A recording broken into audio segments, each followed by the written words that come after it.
Assalomu alaykum muhtaram svachiklar. Yaxshimisizlar? Hamma yaxshimi?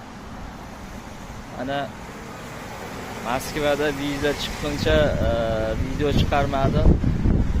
Kecha xudo xolasa Estoniyaga kirib keldik.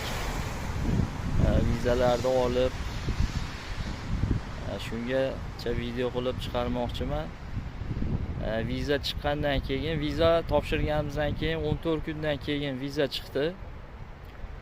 Vizani olganimizdan keyin barcha xarajatlarni o'sha ish beruvchi qilib beradi. Sizga yo'l kirish, o'sha yetib kelguningizgacha siz bilan aloqada bo'ladi. Qayerga borish kerak, qaysi nimaga chiqish kerak, sizlarga hamma olgan biletlar tashab beradi. O'sha biletlar asosida Estoniyaga kirib kelasizlar. Yaxshi keldik, oson bo'ldi. Faqat shu kelayotganda telefonda tekshiradi, rosa hamma yo'g'ini tekshiradi.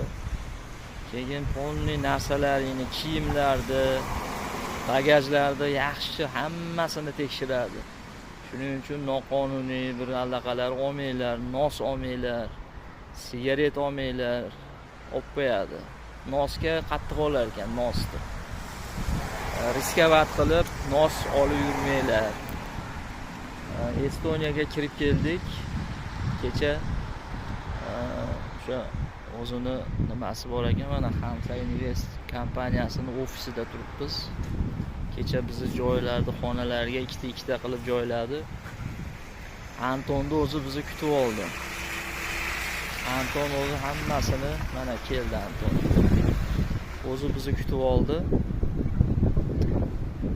Mana bugun ofisga kelib, kerakli hujjatlarni taqdim etib,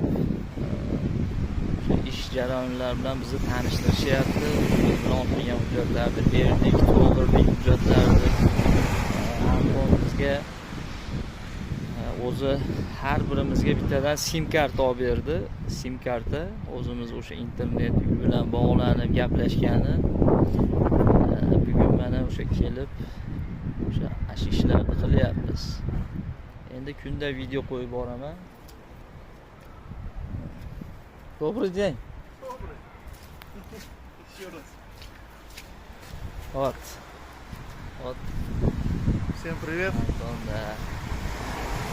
Я говорю, что вы встретили нас. Да. Все, вот сим-карту дали. Сейчас банковские аккаунты сделаем, банковские карты и на работу.